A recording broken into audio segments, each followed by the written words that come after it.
প্রিয় শিক্ষার্থীবৃন্দ, জাতীয় বিশ্ববিদ্যালয়ের অনলাইন ক্লাসে সবাইকে স্বাগতম। করোনাকালীন শিক্ষা কার্যক্রম চলমান রাখার স্বার্থে জাতীয় বিশ্ববিদ্যালয়ের উদ্যোগে অনলাইন ক্লাসে সংযুক্ত হতে পেরে আমি আনন্দিত। সবাইকে স্বাস্থ্যবিধি মেনে চলার আহ্বান জানাচ্ছি এবং আজকের এই ক্লাসটি উপভোগ করার জন্য আমন্ত্রণ জানাচ্ছি। বিষয় ব্যবস্থাপনা, বিবিএ অনার্স চতুর্থ বর্ষ, কোর্স কোড 24-26-13, কোর্সের নাম বিনিয়োগ ব্যবস্থাপনা। আর আজকের লেকচার নম্বর 10। লেকচারের শিরোনাম বিনিয়োগ ব্যবস্থাপনার সপ্তম অধ্যায়, লভ্যাংশ নীতি এবং সংরক্ষিত মুনাফা। আর এই ক্লাসটি তোমাদের মাঝে উপস্থাপন করব আমি মোহাম্মদ মামুনুর রশিদ, প্রভাষক ব্যবস্থাপনা, সরকারি হরগঙ্গা কলেজ, মুন্সিগঞ্জ।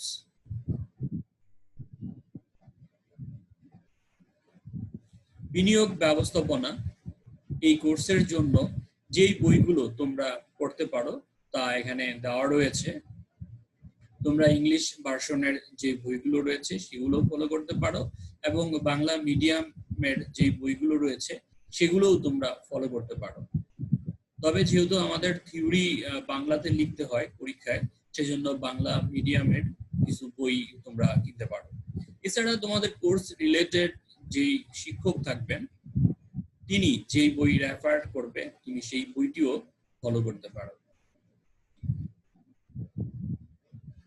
শিক্ষণফল আমাদের আজকের আলোচনার মূল বিষয় সপ্তম অধ্যায়। সপ্তম অধ্যায় হচ্ছে লভ্যাংশ নীতি এবং মুনাফা সংরক্ষণ। তো লভ্যাংশ বলতে কি বোঝায়, লভ্যাংশ নীতি ও তার প্রকারভেদ, লভ্যাংশ নীতির জন্য প্রয়োজনীয় যে সূত্রগুলো সেই সূত্রগুলো, এবং এই সূত্রের মধ্যে আমরা আজ দুটি মডেল নিয়ে আলোচনা করব। একটি হচ্ছে ওয়াল্টার মডেল আর একটি হচ্ছে গর্ডন মডেল। ওয়াল্টার মডেল এবং গর্ডন মডেলের যে গাণিতিক সমস্যাগুলো রয়েছে সেই গাণিতিক সমস্যা এবং তার সমাধান নিয়েও বিস্তারিত আলোচনা করা হবে।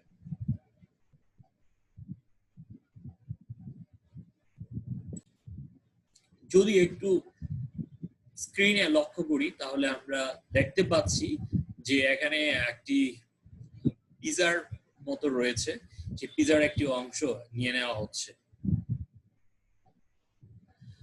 আবার এই জায়গার যে অংশটুকু থেকে তার যে অংশ সে তার অংশটুকু নিয়ে যাচ্ছে। মূলত এখানে আমরা একটা সিম্বল দেখতে পাচ্ছি, এটা হচ্ছে ডলার সাইন। তার মানে হচ্ছে এই যে জিনিসটি দেখতে পাচ্ছি সেটি মূলত ডিভিডেন্ডের কথা বলা হয়েছে এবং এই যে ব্যক্তি সে তার ডিভিডেন্ডটা নিয়ে যাচ্ছে। এখানেও তাই, ডিভিডেন্ডটা যার প্রাপ্য যতটুকু সে সেই ডিভিডেন্ডটি নিয়ে যাচ্ছে। তাহলে আমাদের আজকের আলোচনার যে বিষয় সেটি হচ্ছে ডিভিডেন্ড। ডিভিডেন্ড হচ্ছে কি সেটি নিয়ে আমরা বিস্তারিত আলোচনা করব। ইতিমধ্যে তোমরা বুঝতে পারছো যে ডিভিডেন্ড হচ্ছে লাভের অংশ, আর লাভের অংশ শেয়ার হোল্ডাররা তারা গ্রহণ করে থাকে। লভ্যাংশ যৌথ মূলধনী কোম্পানির অর্জিত লাভের একটি অংশ যা শেয়ার হোল্ডারদের মধ্যে বন্টন করা হয় তাকে লভ্যাংশ বলে। যদি সহজভাবে বলি, লভ্যাংশ মানে হচ্ছে লাভের অংশ। কিসের লাভের? সেটি হচ্ছে যৌথ মূলধনী কোম্পানির অর্জিত লাভের একটি অংশ কাদের মধ্যে বন্টন করা হয়? Share holder. তোমরা জানো শেয়ার হোল্ডার হচ্ছে যৌথ মূলধনী কোম্পানির মালিক। আর কারা শেয়ার হোল্ডার? যারা শেয়ার ক্রয় করে তাদেরকে বলা হয় শেয়ার হোল্ডার। আর শেয়ার হোল্ডাররা কোম্পানির অর্জিত লাভের একটি অংশ নিয়ে থাকে। এটাই হচ্ছে লভ্যাংশ। যৌথ মূলধনী কোম্পানির প্রকৃত মালিক হচ্ছে শেয়ার হোল্ডারগণ। তারা কোম্পানি থেকে প্রতি বছর লাভ আশা করে। প্রতি বছর পরিচালক পর্ষদ যে পরিমাণ লাভ বিতরণের জন্য ঘোষণা করে তাই লভ্যাংশ বলে পরিচিত। অর্থাৎ কোম্পানি তার অর্জিত লাভ যা হবে তার একটি অংশ সেটি প্রতি বছর পরিচালক পর্ষদ কর্তৃক ঘোষিত হয়, লাভের বিতরণ করা হবে কাদের মধ্যে? শেয়ার হোল্ডারদের মধ্যে। এটাকে বলা হয় লভ্যাংশ, যা আমরা লভ্যাংশ নামে জানি। লভ্যাংশ নীতি বলতে কি বোঝায় এবার একটু জেনে নেই। সহজ অর্থে যৌথ মূলধনী কোম্পানি তার শেয়ার হোল্ডারদের লভ্যাংশ প্রদানের ক্ষেত্রে যে নীতি অবলম্বন করে তাকে লভ্যাংশ নীতি বলে। অর্থাৎ অর্জিত লাভের সবটুকু অংশই শেয়ার হোল্ডারদের মধ্যে বণ্টিত হবে নাকি কিছু অংশ সংরক্ষিত করে রাখা হবে। তাহলে যেই একটা নীতি অবলম্বন করে কিন্তু কি করতে হয়, এই লভ্যাংশটা বন্টন করতে হয়। অর্থাৎ যৌথ মূলধনী কোম্পানি তার অর্জিত লাভ কতটা শেয়ার হোল্ডারদের মধ্যে বন্টন করবে আর কতটুকু সংরক্ষণ করবে সে সম্পর্কে পূর্ব নির্ধারিত রূপরেখাই হচ্ছে লভ্যাংশ নীতি।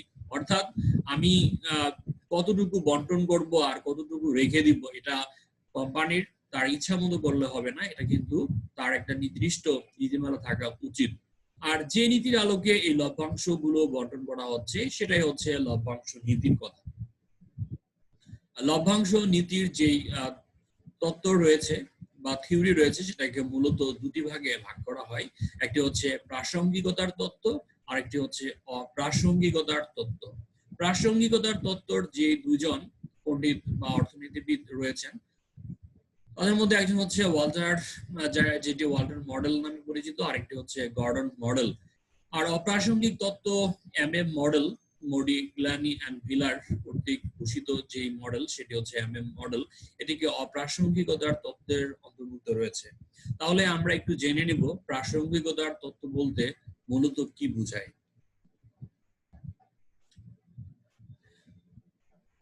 যে সকল তত্ত্বে বলা হয়েছে যে লভ্যাংশ ও ফার্মের মূল্য বা শেয়ারের মূল্যের মধ্যে সম্পর্ক আছে তাকে বলা হয় লভ্যাংশ নীতির প্রাসঙ্গিকতার তত্ত্ব।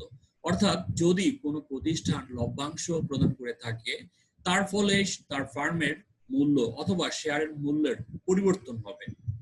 পরিবর্তনের সাথে যেই সম্পর্ক লভ্যাংশের, এটিকে বলা হচ্ছে প্রাসঙ্গিকতার তত্ত্ব। এই তত্ত্বের প্রবক্তাগণের বক্তব্য হলো লভ্যাংশ নীতির বহুলাংশে প্রাসঙ্গিক। প্রাসঙ্গিক তত্ত্বের প্রবক্তা হলেন দুজন ব্যক্তি বা দুজন মডেল আমরা যে আলোচনা করব, তার মধ্যে এক নম্বর হচ্ছে জে কে ওয়াল্টার, দুই নম্বর হচ্ছে এম জে গর্ডন। এই ওয়াল্টার এবং এম জে গর্ডন তারা এই দুজন পণ্ডিত তারা প্রাসঙ্গিকতার তত্ত্ব এই থিওরিটি দিয়েছেন। তাহলে প্রাসঙ্গিকতার তত্ত্ব বলতে বোঝাচ্ছে অর্থাৎ যদি ডিভিডেন্ড দিয়ে থাকে তাহলে সেই ফার্মের বা মূল্যের পরিবর্তন হবে। লভ্যাংশের সাথে ফার্মের মূল্যের যে সম্পর্ক সেটা হচ্ছে প্রাসঙ্গিকতার তত্ত্ব। আর যদি এই লভ্যাংশের সাথে ফার্মের মূল্য বা শেয়ারের মূল্যের মধ্যে কোনো সম্পর্ক না থাকে তাহলে সেটাকে বলা হবে অপ্রাসঙ্গিকতার তত্ত্ব। অর্থাৎ লভ্যাংশ দিলেও ফার্মের মূল্যের কোনো পরিবর্তন হবে না বা শেয়ারের বাজার মূল্য বাড়বে না, এটাই হচ্ছে কোনো সম্পর্ক নেই। সে মূলত বোঝাতে যাচ্ছে যে লভ্যাংশ দেওয়া এবং না দেওয়ার সাথে ফার্মের মূল্য বাড়া বা কমা বা শেয়ারের মূল্য বাড়া বা কমার সাথে কোনো সম্পর্ক নেই। আর যে সকল তত্ত্বে বলা হয়েছে যে লভ্যাংশ ও ফার্মের মূল্য বা শেয়ারের মূল্যের মধ্যে কোনো সম্পর্ক নেই তাদেরকে বলা হয় লভ্যাংশ নীতির অপ্রাসঙ্গিকতার তত্ত্ব। অপ্রাসঙ্গিকতার তত্ত্বের প্রবক্তা হলেন দুইজন পণ্ডিত নাম রয়েছে, তার মধ্যে এক নম্বর হচ্ছে এফ মডিগ্লানি আর দুই নম্বর হচ্ছে এম এস ভিলার। এই মডিগ্লানি এবং ভিলার তাদের যেই মডেল সেটা এম মডেল নামে পরিচিত। এবার আমরা যেই মডেল নিয়ে আলোচনা করি না কেন সেই মডেলের জন্য প্রয়োজনীয় কিছু সূত্র রয়েছে, সেই সূত্রগুলো যদি জানতে পারি শিখতে পারি তাহলে এই ডিভিডেন্ড পলিসির যে প্রবলেমগুলো থাকবে সেই প্রবলেমগুলো সহজেই সমাধান করা যাবে। প্রথমে ওয়াল্টার্স মডেল নিয়ে আলোচনা করা যাক। ওয়াল্টার মডেলস এর শেয়ারের বাজার মূল্য মার্কেট প্রাইস পার শেয়ার নির্ণয় করার সূত্র আমরা জানি, পিও মানে হচ্ছে market price per share equal to হচ্ছে D plus R divided by K E into E minus D divided by K E. এখানে ডি মানে হচ্ছে ডিভিডেন্ড পার শেয়ার যেটাকে ডিপিএস বলা হয়ে থাকে, আর আর মানে হচ্ছে রেট অফ রিটার্ন, কেই মানে হচ্ছে কস্ট অফ ইকুইটি, আর ই যেটা আর্নিং পার শেয়ার সংক্ষেপে ইপিএস বলা হয়ে থাকে, আর ডি মানে ডিপিএস অর্থাৎ ডিভিডেন্ড পার শেয়ার, আর কেই আগের মধ্যে কস্ট অফ ইকুইটি, আর পি জিরো হচ্ছে market price per share. Market price per শেয়ারকে পি জিরো দ্বারা প্রকাশ করা হয়ে থাকে। তাহলে ওয়াল্টার্স মডেলের মার্কেট প্রাইস পার শেয়ার নির্ণয় করার যে সূত্র সেটি হচ্ছে P0 equal to D plus R divided by KE into E minus D divided by KE। আর ফার্মের ভ্যালু নির্ণয় করার ক্ষেত্রে সেটি হচ্ছে ভ্যালু ভি দ্বারা প্রকাশ করা হয় market price per share into number of shares. P0 market price per share আর N ইকুয়াল টু হচ্ছে নাম্বার অফ শেয়ারস আর V equal to value of the firm. অর্থাৎ মার্কেট প্রাইস পার শেয়ারকে number of share দিয়ে গুণ করে যেটি পাওয়া যাবে সেটিকে বলা হচ্ছে ভ্যালু অফ দ্য ফার্ম। এরপরের যে মডেল সেটি হচ্ছে ওয়াল্টার গর্ডনস মডেল। গর্ডনস মডেল শেয়ারের বাজার মূল্য নির্ণয় করার যে সূত্র মার্কেট প্রাইস পার শেয়ার সূত্র হচ্ছে P0 equal to E into 1 minus B divided by KE minus B into R। এটাকে সংক্ষিপ্তভাবে আরেকটি সূত্র রয়েছে সেটি হচ্ছে D divided by KE minus G। এখানে P0 market price per share আগের মতোই, DD মানে হচ্ছে ডিভিডেন্ড পার শেয়ার যেটাকে ডিপিএস বলা হয়ে থাকে, KE মানে হচ্ছে কস্ট অফ ইকুইটি আর G মানে হচ্ছে গ্রোথ রেট। তো যেটি মূল পূর্ণাঙ্গ যে সূত্র সেটি বর্ধিত রূপের যেটি ছিল সেটি হচ্ছে E into 1 minus B। এখানে E মানে হচ্ছে আর্নিং পার শেয়ার যেটাকে আমরা ইপিএস বলি, তারপর B মানে হচ্ছে রিটেনশন রেশিও যেটাকে B দ্বারা প্রকাশ করা হয়, আর KE cost of equity B into R। B মানে রিটেনশন রেশিও, R মানে হচ্ছে rate of return. Retention ratio আর হচ্ছে রেট অফ রিটার্ন এই দুইটা গুণ করলে গুণফলটিকে বলা হচ্ছে গ্রোথ, যেটাকে আমরা এখানে দেখিয়ে দিয়েছি যেন সহজে বোঝা যায় যে গ্রোথ ইকুয়াল টু হচ্ছে B into R। ফার্মের ভ্যালু অফ দ্য ফার্ম নির্ণয় করার জন্য আবার একই কথা, মার্কেট প্রাইস পার শেয়ারকে আমরা নাম্বার অফ শেয়ার দিয়ে গুণ করে যেটি পাওয়া যাবে সেটি হচ্ছে ওই ফার্মের ভ্যালু। তারপর এই অধ্যায়ের আরেকটি গুরুত্বপূর্ণ মডেল সেটি হচ্ছে MM মডেল, যেটি মডিগ্লানি এবং মিলার কর্তৃক প্রদত্ত। সেই সূত্রটি হচ্ছে P0 equal to market price শেয়ারকে P0 দ্বারা প্রকাশ করা হয়, P0 equal to D1 plus P1 divided by 1 plus KE। এটাকে যদি আমি আড়াআড়ি গুণ করি তাহলে D1 plus P1 equal to P0 into 1 plus KE। এবার এই P1 কে যদি আমি বাম পাশে রেখে D1 কে যদি ডান পাশে নিয়ে আসি তাহলে D1 টা ডান পাশে নিয়ে আসলে এই পাশে বাম পাশে প্লাস ছিল, ডান পাশে নিয়ে আসলে মাইনাস হয়ে যাবে। আর এখানে এই গাণিতিক যেই সিম্বল গুলো রয়েছে তার ব্যাখ্যাটা আগের মতোই, P0 market price per share. এখানে দুটি বিষয়, একটা হচ্ছে P0 আর একটা হচ্ছে P1। তবে market price per share at the beginning কে আমরা P0 দ্বারা প্রকাশ করব আর এন্ডিং কে P1 দ্বারা প্রকাশ করব। তাহলে market price per share at the end. এরপর হচ্ছে D1 হচ্ছে dividend at the end of period. তারপর হচ্ছে KE হচ্ছে কস্ট অফ ইকুইটি। এই জায়গায় আরেকটি জিনিস নির্ণয় করতে হবে সেটা হচ্ছে number of new share required. Number of new share required নির্ণয় করতে হবে আমাদের ফার্ম ভ্যালু নির্ণয় করার জন্য। Number of new share required এর যেটা ডেল্টা এন ইকুয়াল টু হচ্ছে I minus E plus D divided by P1। এই P1 টা মার্কেট প্রাইস পার শেয়ার নির্ণয় করার জন্য আমাদের P1 টা নির্ণয় করতে হয় এবং P1 টা আবার পরবর্তীতে নাম্বার অফ নিউ শেয়ার নির্ণয় করার ক্ষেত্রে এটা ব্যবহার করা হয়। I মানে হচ্ছে নিউ ইনভেস্টমেন্ট, E মানে হচ্ছে আর্নিং আর D মানে হচ্ছে ডিভিডেন্ড আর P1 যেটা আমরা আগে বের করলাম market price share at the end. এরপর হচ্ছে ফার্মের ভ্যালু অফ দ্য ফার্ম। ফার্মের যে ভ্যালু সেটি নির্ণয় করি, V ইকুয়াল টু হচ্ছে P1 into N plus delta N plus E minus I divided by 1 plus KE। এখানে P1 এই যে প্রথম আমরা নির্ণয় করলাম সেই মানটি, N মানে হচ্ছে নাম্বার অফ শেয়ারস আর ডেল্টা N মানে হচ্ছে নাম্বার অফ নিউ শেয়ার। এই নাম্বার অফ নিউ শেয়ার যেটা আমরা এই মাত্র অর্থাৎ দেখলাম সেটা হচ্ছে ডেল্টা N এর কথা, আর E মানে হচ্ছে আর্নিং আর I হচ্ছে investment, new investment divided by 1 plus KE। মানে হচ্ছে cost of equity.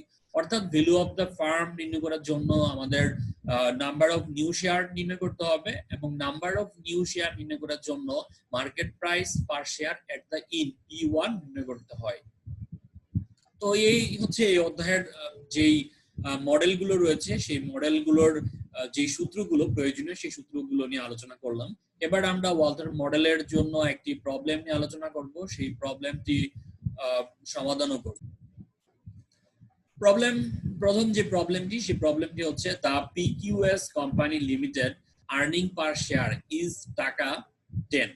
The cost of capital is 12% and has a rate of return on investment is 15%. According to Walter's model, what should be the price of share at 25% dividend payout ratio and 50% dividend payout ratio?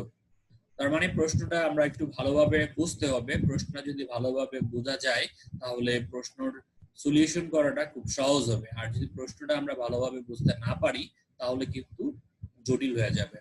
The PQS company limited earning per share, যেটাই আমরা বলেছিলাম EPS, EPS কে ই দ্বারা প্রকাশ করা হয়, তাহলে এই প্রশ্নে ইপিএস এর পরিমাণ হচ্ছে 10 টাকা। দ্য কস্ট অফ ইকুইটি, যেটাকে কে ই দ্বারা প্রকাশ করা হয়, KE হচ্ছে 12%. Rate of return on investment is 15%. Rate of return K R দ্বারা প্রকাশ করা হয়, এই R হচ্ছে 15%. According to Walter's model, what should be the price of share at 25% dividend payout ratio? এখানে আমাদের ডিভিডেন্ডের পরিমাণটা দেওয়া নেই, তবে ডিভিডেন্ড পে আউট রেশিও দেওয়া রয়েছে। ডিভিডেন্ড পে আউট রেশিও ব্যবহার করে আমরা ডিভিডেন্ডটা নির্ণয় করব। তবে ডিভিডেন্ড পে আউট রেশিও এই প্রশ্নে 25% দিলে যে পরিমাণ বের হবে সেটা আবার 50% দিয়ে আরেকটা বের করে নিতে হবে। তার মানে হচ্ছে দুটি ডিভিডেন্ড পে আউট বের করে আমরা দুইবার এই ওয়ালটন মডেলস এর সূত্র প্রয়োগ করে মার্কেট প্রাইস পার শেয়ারটা নির্ণয় করব। তাহলে প্রথম আমরা 25% ডিভিডেন্ড পে আউট রেশিও দিয়ে ওয়ালটন মডেলস প্রয়োগ করে মার্কেট প্রাইস পার শেয়ারটা নির্ণয় করি। তাহলে মার্কেট প্রাইস পার শেয়ার হয় dividend pay out ratio is 25%। এখানে আমরা জানি যে সূত্রটি, সেই সূত্রটি হচ্ছে according to Walton model P0 equal to হচ্ছে D plus R divided by KE, E minus D divided by KE। এখানে আমাদের হায়ার ই মানে হচ্ছে আর্নিং পার শেয়ার, যেটিকে সংক্ষেপে ইপিএস বলা হয়। ইপিএস এর পরিমাণ হচ্ছে 10 টাকা, প্রশ্নে এটা উল্লেখ ছিল। তারপর হচ্ছে dividend pay out ratio 25%। Dividend pay out ratio হচ্ছে 25%। মূলত এই ডিভিডেন্ড পে আউট রেশিওটা ব্যবহার করে আমি ডিভিডেন্ডটা নির্ণয় করব। তাহলে ডিভিডেন্ড নির্ণয় করার যে সূত্র সেটি হচ্ছে ই মানে হচ্ছে earning per share into DP ratio. Earning per share ছিল 10 টাকা, এই 10 টাকার উপর 25% ডিভিডেন্ড পে আউট রেশিও ধরতে হবে, অর্থাৎ 10 টাকার উপর 25% ডিভিডেন্ড পে আউট করলে যেই পরিমাণ হবে সেটি হচ্ছে 2.5 টাকা। তার মানে হচ্ছে ডিভিডেন্ডের পরিমাণ হচ্ছে 2.5 টাকা। যদি প্রশ্নে আমাদের ডিভিডেন্ডটা দেওয়া থাকতো তাহলে আমাদের আর এটি বের করতে হতো না। যেহেতু এখানে ডিভিডেন্ড সরাসরি উল্লেখ নেই, রয়েছে ডিভিডেন্ড পে আউট রেশিও, সুতরাং ডিভিডেন্ড পে আউট রেশিও ব্যবহার করে আমরা ডিভিডেন্ডটা নির্ণয় করে নিলাম। এরপর হচ্ছে আর rate of return. Rate of return প্রশ্নে দেওয়া ছিল 15%, তাহলে এই আর এর পরিমাণ হচ্ছে 0.15। আর কস্ট অফ ইকুইটি প্রশ্নে কস্ট অফ ইকুইটির পরিমাণ ছিল 12%, মানে 0.12। এরপর মার্কেট প্রাইস পার শেয়ার যেটা আমরা নির্ণয় করি, আর মার্কেট প্রাইস পার শেয়ারের যে সূত্র সেটি according to Walton model D plus R divided by KE, E minus D divided by KE। এখানে এই D যেটা আমরা নির্ণয় করলাম 2.5, এই D এর পরিবর্তে 2.5 লিখব। আর রেট অফ রিটার্ন 0.15, এই জায়গায় আমরা 0.15 লিখব। এরপর cost of equity, cost of equity প্রশ্নে দেওয়া ছিল 12%, অর্থাৎ 0.12। এখন এই কে এর পরিবর্তে 0.12 লিখব। আবার ই 10 টাকা এবং ডিভিডেন্ড 2.5 টাকা। তাহলে নিচে যেটা ছিল সেটা হচ্ছে cost of equity. Cost of equity হচ্ছে 12%, 0.12 লিখব। এখন আমরা যে কাজটি করব সেটি হচ্ছে ক্যালকুলেটর ব্যবহার করে ভ্যালুটা বের করব। তো 2.5 প্লাস 0.15 কে যদি 0.12 দিয়ে ভাগ করা হয় তাহলে ভাগফল হবে 1.25। আর 10 থেকে যদি 2.5 মাইনাস করা হয় তাহলে যে বিয়োগফলটি হবে সেটি হচ্ছে 7.5। এবার 1.25 কে যদি 7.5 দিয়ে গুণ করি, সেই গুণফল সাথে 2.5 যোগ করতে হবে, যোগ করে ওই যোগফলকে পরবর্তীতে 0.12 দিয়ে ভাগ করতে হবে, আর ভাগ করলে যে ভাগফলটি হবে সেটি হচ্ছে 98.958 টাকা। তার মানে হচ্ছে when dividend pay out ratio market price per share হচ্ছে 98 টাকা 95 পয়সা। কখন? যখন আমাদের ডিভিডেন্ড দেওয়া হচ্ছে 25%। একইভাবে এখন আমরা নির্ণয় করব কি, আবার মার্কেট প্রাইস পার শেয়ার যখন ডিভিডেন্ড পে আউট রেশিও 50% হয়।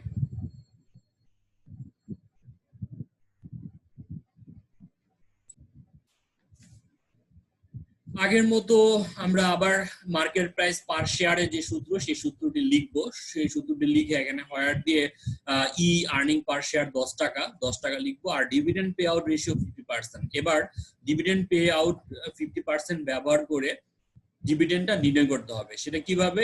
ই into dividend pay out ratio. E মানে আর্নিং পার শেয়ার হচ্ছে 10 টাকা, আর ডিভিডেন্ড পে আউট রেশিও হচ্ছে 50%। এবার 10 টাকার উপর 50% যদি করা হয় তাহলে যেই ফলটি আসবে সেটি হচ্ছে 5 টাকা। তার মানে হচ্ছে ই হচ্ছে 10 টাকা আর ডিভিডেন্ড পে আউট রেশিও হচ্ছে 5 টাকা। প্রিডেন্সিয়াল রেশিও আগের মতো 0.15, 15%, কস্ট অফ ইকুইটি 12% অর্থাৎ 0.12, আর P0 market price per share সেটা আমরা নির্ণয় করব। এখন এই যে মানগুলো আমরা বের করলাম শুধু সেই মানগুলো বসিয়ে দিব। ডি 5 টাকা, রেট অফ রিটার্ন 15%, তারপর কস্ট অফ ইকুইটি 12%, 0.12 যেটি, তারপর হচ্ছে আর্নিং পার শেয়ার ইপিএস 10 টাকা, এখানে আমরা 10 টাকা লিখবো। ডি হচ্ছে 5 টাকা লিখবো। কস্ট অফ ইকুইটি দেওয়া ছিল 12%, তার মানে হচ্ছে 0.12। এবার 0.15 কে 0.12 দিয়ে ভাগ করতে হবে, ভাগ করলে ভাগফল হবে 1.25, আর এখানে 10 থেকে যদি 5 মাইনাস করা হয় তাহলে বিয়োগফল হবে 5, আর 1.25 কে যদি 5 দিয়ে গুণ করা হয় সেই গুণফলের সাথে আবার 5 যোগ করতে হবে। সেই যোগফলকে পরবর্তীতে 0.12 দিয়ে ভাগ করলে মার্কেট প্রাইস পার শেয়ার হবে 93.75 টাকা। এখানে কিন্তু দুটি মার্কেট প্রাইস শেয়ার বের করলাম, একটা হচ্ছে 50% আর একটি হচ্ছে 25%। 25% যখন মার্কেট প্রাইস বের করলাম তখন ভ্যালু হচ্ছে 98.95, আর যখন 50% ছিল তখন হচ্ছে 93.75 টাকা। তো market price per share according to Walter model আমরা এটা শিখলাম। যদি এমন একটি প্রশ্ন তোমাদের বাসায় হোমওয়ার্কের জন্য দেওয়া হয়, আমি আশা করি তোমরা সেই প্রবলেমটি খুব সহজেই বাসায় করতে পারবে। আর যদি বুঝতে সমস্যা হয় তোমরা এই প্রবলেমটি যেভাবে সলিউশন করলো সেটি আবার দেখে নিতে পারো। আর তাও যদি বুঝতে না পারো তাহলে তোমরা সূত্রটি ভালোভাবে দেখবে এবং সেই সূত্রটি কিভাবে প্রয়োগ করা হয় সেটি জানবে, এরপর হোমওয়ার্কটি বাসায় করতে পারবে। The following data relate to Modern Company Limited. Earning per share 20 টাকা, আগে আর্নিং পার শেয়ার ছিল 10 টাকা আর এখন হচ্ছে আর্নিং পার শেয়ার 20 টাকা। ক্যাপিটালাইজেশন রেট, আগে ক্যাপিটালাইজেশন রেট ছিল 12%, 50%, এখনো 12%, এখন হচ্ছে 15%। পে আউট রেশিও 25%, একই কথা 25% যদি দেওয়া হয় আর একটু হচ্ছে 50% দেওয়া হয় তাহলে ডিভিডেন্ডের পরিমাণটা নির্ণয় করে নিতে হবে সেটা। আর if the internal rate of return is 20%, যদি আমাদের ইন্টারনাল আর এর মান আগে ছিল 15% এখন হচ্ছে 20% যদি হয় তাহলে determine the price of share under Walter model ব্যবহার করে মার্কেট প্রাইস শেয়ারটা নির্ণয় করতে হবে। দুইটা মার্কেট প্রাইস শেয়ার বের হবে, when dividend payout ratio is 25%, আবার when dividend payout ratio 50%। তো দুটি ডিভিডেন্ড পে আউট রেশিও ব্যবহার করে তোমরা প্রবলেমটি সমাধান করবে। এবার আমাদের দ্বিতীয় যে প্রবলেম সেই প্রবলেমটিতে আলোচনা করি। The following data relate to Imtiaz company limited. Imtiaz company লিমিটেডের ডাটাগুলো নিচে দেওয়া রয়েছে। আর্নিং পার শেয়ার 20 টাকা, তোমরা বুঝতে পারতেছো আর্নিং পার শেয়ার মানে হচ্ছে এর পরিমাণ হচ্ছে 20 টাকা। ক্যাপিটালাইজেশন রেট 11%, এখানে ক্যাপিটালাইজেশন রেট মানে হচ্ছে কস্ট অফ ইকুইটি, কেই হচ্ছে 11%। রিটেনশন রেশিও 40%, আমাদের আগের প্রশ্নে ডিভিডেন্ড পে আউট রেশিও ছিল, এখন আমরা নতুন যেটি পেলাম সেটি হচ্ছে retention ratio. If the internal rate of return is 12%, 11%, and 18%, determine the price of the share under Walton model. Walton model ব্যবহার করে মার্কেট প্রাইস শেয়ার নির্ণয় করতে হবে। এখানে মার্কেট প্রাইস শেয়ার তিনটা নির্ণয় হবে। কেন? কারণ রেট অফ রিটার্ন যখন 12% হয় তখন মার্কেট প্রাইস শেয়ার কত হবে, আবার রেট অফ রিটার্ন 11% যখন হবে তখন মার্কেট প্রাইস শেয়ার কত টাকা হবে সেটি, আর রেট অফ রিটার্ন যখন আবার 8% হবে তখন মার্কেট প্রাইস অফ শেয়ার কত টাকা হবে সেটা নির্ণয় করতে হবে। তো আমরা যদি সূত্রটি ভালোভাবে শিখতে পারি তাহলে এই সমস্যাগুলো খুব সহজেই সমাধান করতে পারবো। আর সূত্রটি কয়েকবার তোমরা খাতায় লিখে প্র্যাকটিস করবে এবং এই প্রবলেমগুলো যখন তুমি করতে করতে আস্তে আস্তে আবার সেগুলো তুমি আত্মস্থ করে ফেলতে পারবে। Market price per share when rate is 12%, তাহলে প্রথম যে রেটটি ছিল সেটা হচ্ছে 12%। 12% ধরে যদি আমি করি তাহলে কি হবে? সূত্রটি আগের মতোই, P0 ইকুয়াল টু হচ্ছে D plus RE divided by E minus D divided by KE। এটা তোমরা লিখে নিবে। আর্নিং পার শেয়ার 20 টাকা, রিটেনশন রেশিও 40%। এখন আমাদের ডিভিডেন্ডের পরিমাণটা, এই জায়গায় ডিভিডেন্ডের পরিমাণটা কিন্তু লাগবে। তাহলে ডিভিডেন্ড পরিমাণটা নির্ণয় করতে হয় কি দিয়ে? ডিভিডেন্ড পে আউট রেশিও দিয়ে। কিন্তু এই প্রশ্নে ডিভিডেন্ড পে আউট রেশিও দেওয়া নেই, দেওয়া রয়েছে রিটেনশন রেশিও। তাহলে ডিভিডেন্ড পে আউট রেশিওটা আমরা কিভাবে নির্ণয় করব সেটা একটু খেয়াল করি। Dividend pay out ratio plus retention ratio equal to হচ্ছে 100%। তার মানে হচ্ছে রিটেনশন রেশিও যদি 40% হয়, ডিভিডেন্ড পে আউট রেশিও হবে 60%। সেটা কিভাবে? এই যে dividend pay out ratio equal to হচ্ছে 100% minus retention ratio. Retention ratio হচ্ছে 40%, অর্থাৎ 100 থেকে যদি 40% বাদ দেই তাহলে ডিভিডেন্ড পে আউট রেশিও হবে 60%। তাহলে এবার ডিভিডেন্ডটা, এই ডিভিডেন্ড পে আউট রেশিও ব্যবহার করে ডিভিডেন্ড নির্ণয় করতে হবে। সেটি কিভাবে? E into dividend pay out ratio. E এর মান হচ্ছে 20 টাকা আর ডিভিডেন্ড পে আউট রেশিও হচ্ছে 60%, অর্থাৎ 20 টাকার উপর যদি 60% করা হয় তাহলে ডিভিডেন্ডের পরিমাণ হবে কত টাকা? 12 টাকা। আর রেট অফ রিটার্ন প্রশ্ন অনুযায়ী আমাদের এই যে প্রশ্ন প্রথমটা ছিল সেটা হচ্ছে 12%, তাহলে এই আর এর মান হচ্ছে 12%। তারপর কস্ট অফ ইকুইটি 11%, তো এই যে 11% লিখলাম সেটা হচ্ছে 0.12 আর মার্কেট প্রাইস পার শেয়ার। এখন কি করব? জাস্ট ভ্যালুগুলো বসাবো। ডি এর পরিবর্তে 12 টাকা লিখবো। রেট অফ রিটার্ন 0.12, যেহেতু আমাদের এই প্রথম রিকোয়ারমেন্টে ছিল যখন রেট অফ রিটার্ন কি হবে? 12% হবে, তাহলে এই আর এর পরিবর্তে 0.12 লিখবো। কস্ট অফ ইকুইটি হচ্ছে 11%, তাহলে এখানে আমরা 0.12 লিখবো। তারপর হচ্ছে আর্নিং পার শেয়ার 20 টাকা, এখানে আমরা এর পরিবর্তে 20 টাকা লিখবো। আর ডি 12 টাকা যেটা নির্ণয় করলাম সেই 12 টাকা এখানে লিখবো। আর কস্ট অফ ইকুইটি দিয়ে ভাগ করতে হবে, সেটি হচ্ছে 11%, অর্থাৎ 0.12। এবার জাস্ট ক্যালকুলেশন করতে হবে, এটাকে এটাতে ভাগ করতে হবে, এই বিয়োগফল এর সাথে গুণ করতে হবে, সেই গুণফলটার সাথে আবার 12 যোগ করতে হবে, যোগ করে আবার 0.12 দিয়ে ভাগ করলে যে রেজাল্টটি পাওয়া যাবে সেটা হচ্ছে 188.4297 টাকা।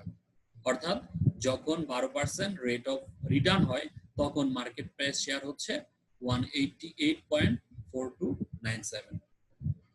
এবার আমরা একইভাবে কি করব?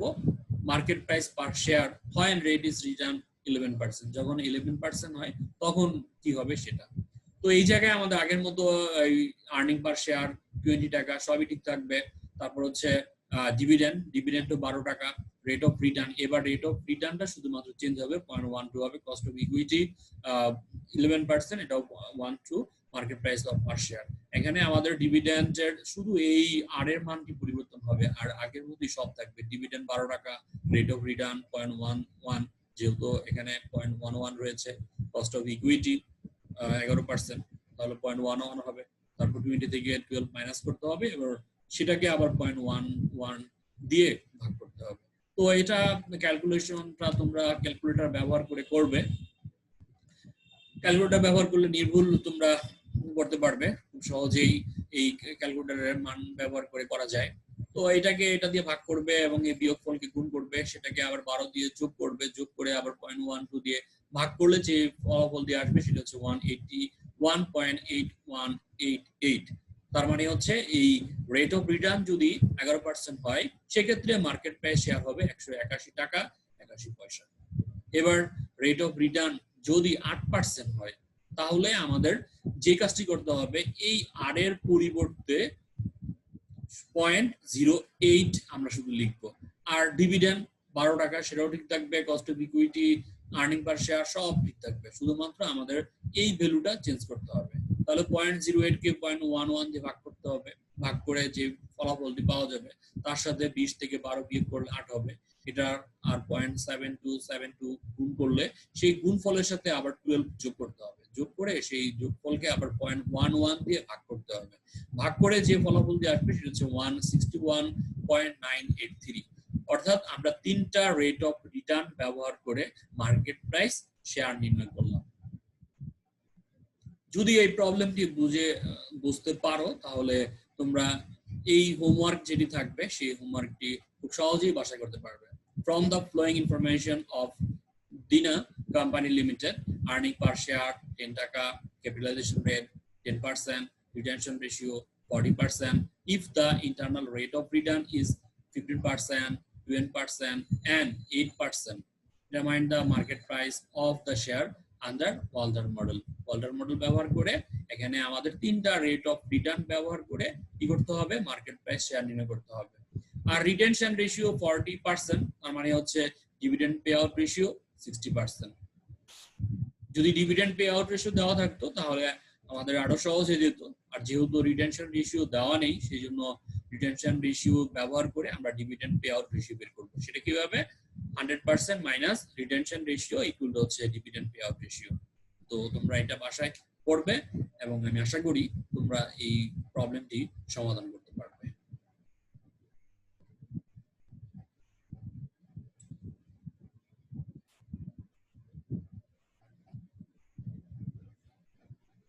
এখন আমরা পরবর্তী যে আরেকটি মডেল সেটি হচ্ছে গর্ডনস মডেল। গর্ডনস মডেল নিয়ে আলোচনা করব। তো গর্ডনস মডেলের সূত্র যেটি সেটি তো ইতিমধ্যে আমরা আলোচনা করেছি, তারপর একটু দেখে নিই। P0 ইকুয়াল টু হচ্ছে E into 1 minus B divided by KE minus BR। P0 market price per share, D dividend, R মানে রেট অফ রিটার্ন, E মানে হচ্ছে কস্ট অফ ইকুইটি, E মানে হচ্ছে আর্নিং পার শেয়ার, আর B মানে হচ্ছে retention ratio, আর G হচ্ছে B ইনটু R এর গুণফল। এটি প্রবলেম, যে প্রবলেমটি নিয়ে আলোচনা করি। United finance currently has an EPS, EPS মানে হচ্ছে আর্নিং পার শেয়ার, যেটিকে আমরা সংক্ষেপে ই দ্বারা প্রকাশ করি। তাহলে ই এর পরিমাণ কত টাকা, 40 টাকা। The cost of capital of the firm is 10%। Cost of capital মানে হচ্ছে কেই, কেই কত, 10%।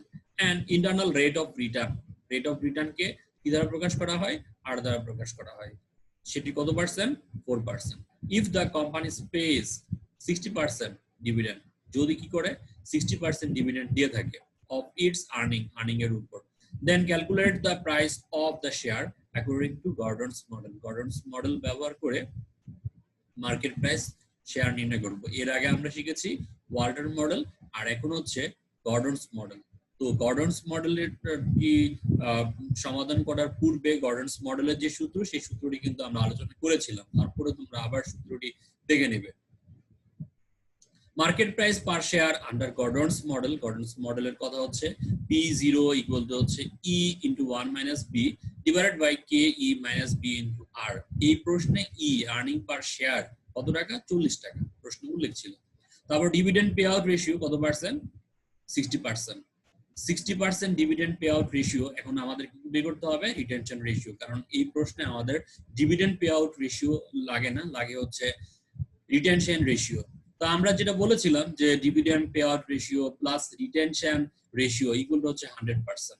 তার মানে হচ্ছে ডিভিডেন্ড পে আউট রেশিও যদি 60% হয় তাহলে রিটেনশন রেশিও হবে 40%। সেটা কিভাবে, 100% minus dividend pay out ratio equal to হচ্ছে রিটেনশন রেশিও 40%। আর কস্ট অফ ইকুইটি প্রশ্নে দেওয়াই ছিল 10%, rate of return 14%, market price share নির্ণয় করতে বলা হয়েছে, সেটা আমরা এখন নির্ণয় করছি।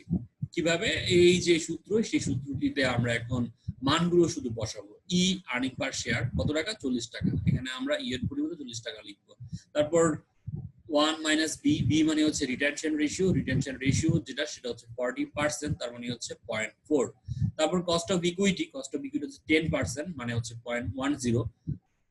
মাইনাস বি ইন্টু আর, বি মানে রিটেনশন রেশিও কত পার্সেন্ট, 40%, 0.4 ইন্টু আর, আর মানে হচ্ছে rate of return, rate of return হচ্ছে 14% অর্থাৎ 0.14।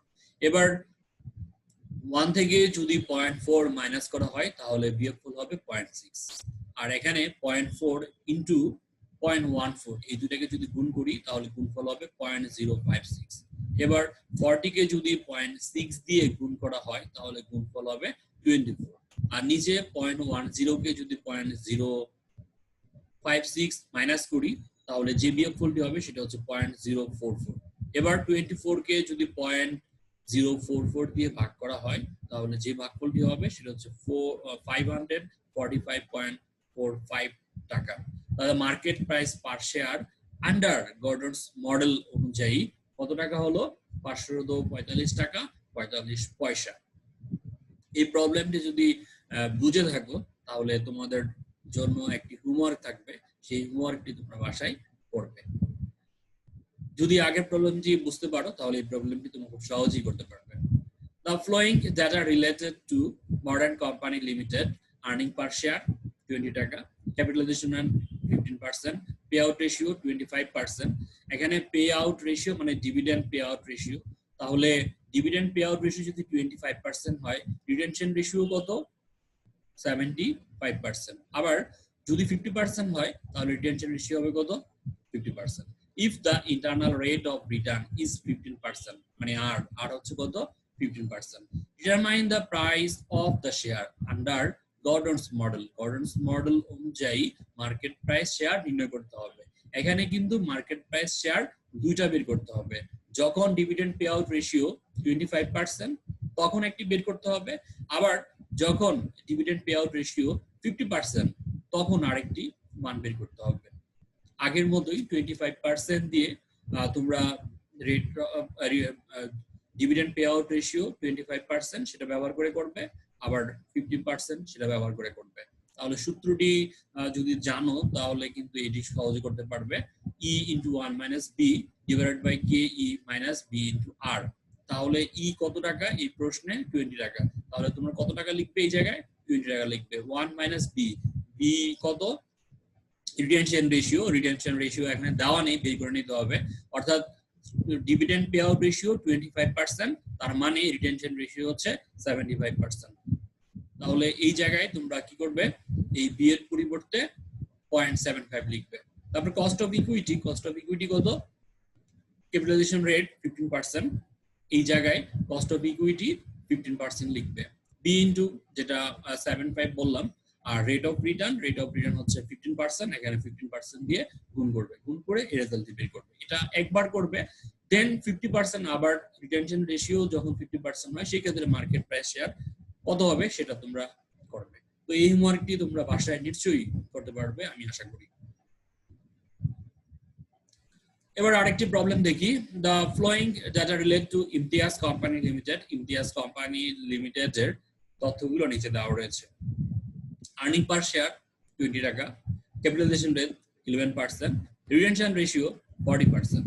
If the internal rate of return is 12%, 11%, and 8%, determine the price of the share under Gordon's model. Gordon's model অনুযায়ী market price share নির্ণয় করতে বলা হয়েছে।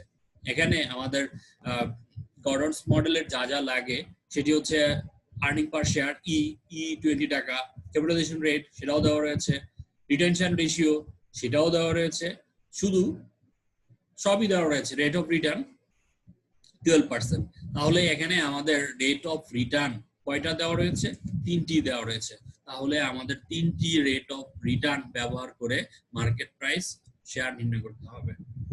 আর গর্ডনস মডেলের মার্কেট প্রাইস নির্ণয় করার জন্য যে সূত্রটি জানতে হবে সেটি হচ্ছে P0 equal to E into 1 minus B divided by KE minus B into R।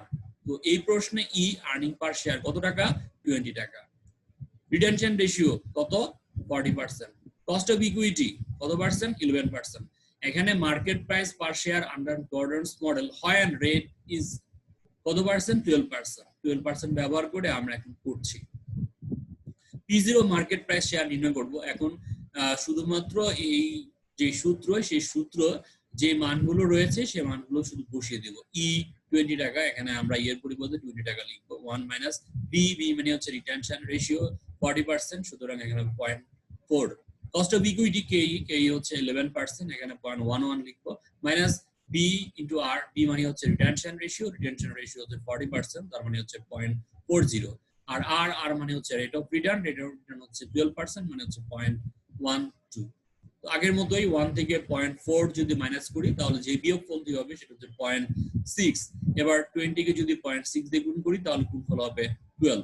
আর এখানে 0.4 এর সাথে 0.14 গুণ করতে হবে, গুণ করলে গুণফলটি হবে 0.048। এবার 0.11 থেকে যদি 0.048 মাইনাস করি, মাইনাস করলে যে বিয়োগফলটি হবে সেটা হচ্ছে 0.062। এবার 12 কে যদি 0.062 দিয়ে ভাগ করি তাহলে যে ভাগফলটি হবে সেটি হচ্ছে 193.548 টাকা। তাহলে market price per share under Gordon's model when rate of return is 12%, তখন কত টাকা হয়? 193 টাকা 54 পয়সা।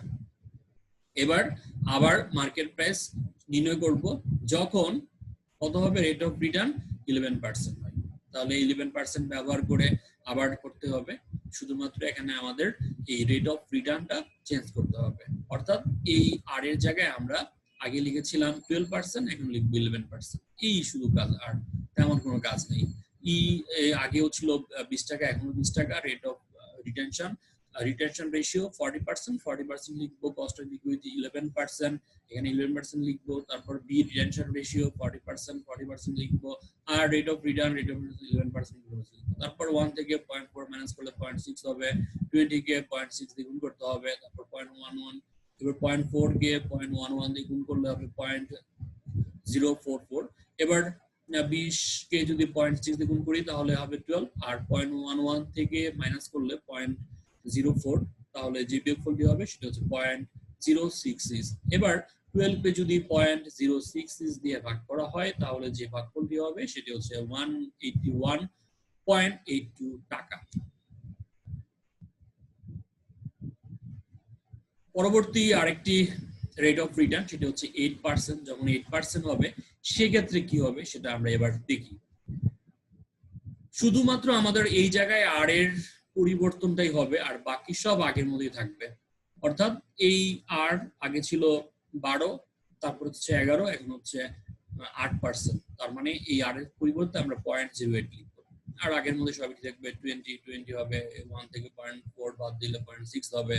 তারপর হচ্ছে 0.11 মাইনাস বি ইন্টু আর, বি হচ্ছে 0.4 আর আর হচ্ছে 0.08, গুণ করলে গুণফল হবে 0.032। এবার 0.11 থেকে 0.032 মাইনাস করলে হবে 0.078। 12 কে যদি 0.078 দিয়ে ভাগ করি তাহলে যে ভাগফলটি হবে সেটি হচ্ছে 153.85 টাকা। তার মানে তিনটি রেট অফ রিটার্ন ব্যবহার করে মার্কেট প্রাইস পার শেয়ার নির্ণয় করলাম। Market price per share when rate of return is 8%, 8% a market price per share কত? 153 টাকা 85 পয়সা। তারপর market price share when rate of return 11%, কত টাকা? 181 টাকা। আর যখন 12% তখন মার্কেট প্রাইস শেয়ার হচ্ছে 193 টাকা। তো এটা ছিল গর্ডনস মডেলের রেট অফ রিটার্ন ব্যবহার করে আমরা গর্ডনস মডেলের তিনটি মান বের করলাম এই প্রবলেম অনুযায়ী। এরকম একটি প্রবলেম যদি তোমাদের বাসায় হোমওয়ার্ক জন্য দেওয়া হয়, আমি আশা করি তোমরা নিশ্চয়ই সেটি বাসায় করতে পারবে। যে হোমওয়ার্কটি সেটি হচ্ছে from the following information of Dina company limited, earning per share টাকা 10 টাকা, capitalization rate 10%, retention ratio 40%. If the internal rate of return is 15%, 10%, and 8%, determine the market price of the share under Gordon's model. Gordon's model অনুযায়ী কি করতে হবে? Market price share নির্ণয় করতে হবে। তো গর্ডনস মডেলে আমাদের earning per share E, capitalization cost of equity, retention ratio B, rate of return, তিনটা রেট অফ রিটার্ন যখন 15% হয় তখন মার্কেট প্রাইস শেয়ার কত টাকা হবে, যখন 10% হয় তখন মার্কেট প্রাইস শেয়ার কত টাকা হবে, যখন 8% হয় তখন মার্কেট প্রাইস শেয়ার কত টাকা হবে সেটা আমরা নির্ণয় করব। আগের প্রবলেমটি যদি বোঝা যায় তাহলে এই প্রবলেমটি তোমরা খুব সহজেই বাসায় করতে পারবে। সর্বশেষ যে হোমওয়ার্কটি, সেই হোমওয়ার্কটি হচ্ছে দুইটি মডেল দিয়েই পরীক্ষায় এরকম প্রশ্ন আসতে পারে, অর্থাৎ একটি রিকোয়ারমেন্টের মধ্যে দুটি মডেল ব্যবহার করে মার্কেট প্রাইস শেয়ার নির্ণয় করতে বলা হচ্ছে। The following data relate to Rahman Company Limited, earning per share টাকা 20 টাকা। আর্নিং পার শেয়ার মানে কি? ই কত? 20 টাকা। ক্যাপিটালাইজেশন রেট তার মানে হচ্ছে কস্ট অফ ইকুইটি, কত পার্সেন্ট? 11%, কেই। রিটেনশন রেশিও 40%, রিটেনশন রেশিও 40%, তার মানে বি মানে হচ্ছে 40%। গর্ডনস মডেলে এই রিটেনশন রেশিও লাগে, আর ওয়াল্টার্স মডেলে লাগে ডিভিডেন্ড পে আউট রেশিও। তাহলে রিটেনশন রেশিও যদি 40% হয়, ডিভিডেন্ড পে আউট রেশিও হবে 60%. The internal rate of return is 12%, 11% and 8%. যদি এই রেট অফ রিটার্ন তিনটা হয়, যখন 12% হয় তখন মার্কেট প্রাইস শেয়ার কত হবে, যখন 11% হয় তখন মার্কেট প্রাইস শেয়ার কত হবে, যখন 8% হয় তখন মার্কেট প্রাইস শেয়ার কত হবে। Determine the price per share under Walter model. Walter model অনুযায়ী এন্ড গর্ডনস মডেল অনুযায়ী কি করতে হবে? এই প্রবলেমটি সমাধান করতে হবে। তাহলে এই জায়গায় কিন্তু ওয়াল্টার মডেলে তিনটি রেট অফ রিটার্ন ব্যবহার করে মার্কেট প্রাইস শেয়ার নির্ণয় করতে হবে, আবার ওয়াল্টার মডেলেও তিনটি মার্কেট প্রাইস অফ শেয়ার ব্যবহার করে রেট অফ রিটার্ন ব্যবহার করে মার্কেট প্রাইস শেয়ার নির্ণয় করতে হবে। তো এটা যদি পরীক্ষায় আসে, এটাও তোমরা নিশ্চয়ই করতে পারবে। অর্থাৎ আগের যে দুটি মডেল আলোচনা করলাম, সেই দুটি মডেল একত্র করে প্রবলেম আকারে পরীক্ষায় আসতে পারে। মূলত পার্ট বি যদি আসে তাহলে ইন্ডিভিজুয়াল ওয়াল্টার মডেল চাবে অথবা গর্ডনস মডেল চাবে, আর যদি এটা পার্ট সি তে আসে 10 নম্বর কোশ্চেনের জন্য, তখন কিন্তু ওয়াল্টার মডেল এবং গর্ডন মডেল এই দুইটা যুক্ত করে আসতে পারে, এবং আসলে সেটা তোমরা নিশ্চয়ই অ্যান্সার করতে পারবে। ধন্যবাদ এতক্ষণ পর্যন্ত আমাদের সাথে থাকার জন্য। আশা করি আজকের ক্লাসটি তোমরা বুঝতে পেরেছো এবং বাসায় যে হোমওয়ার্ক গুলো দেওয়া হচ্ছে সেই হোমওয়ার্ক গুলো তোমরা করতে পারবে, আর যদি করতে পারো তাহলে এই ক্লাসের সার্থক হবে বলে বিবেচিত হবে। তো ধন্যবাদ সবাইকে আমাদের সাথে থাকার জন্য। পরবর্তী ক্লাস দেখার আহ্বান জানিয়ে আজকের ক্লাস থেকে বিদায় নিচ্ছি। সে পর্যন্ত সবাই ভালো থাকবে, সুস্থ থাকবে। আল্লাহ হাফেজ।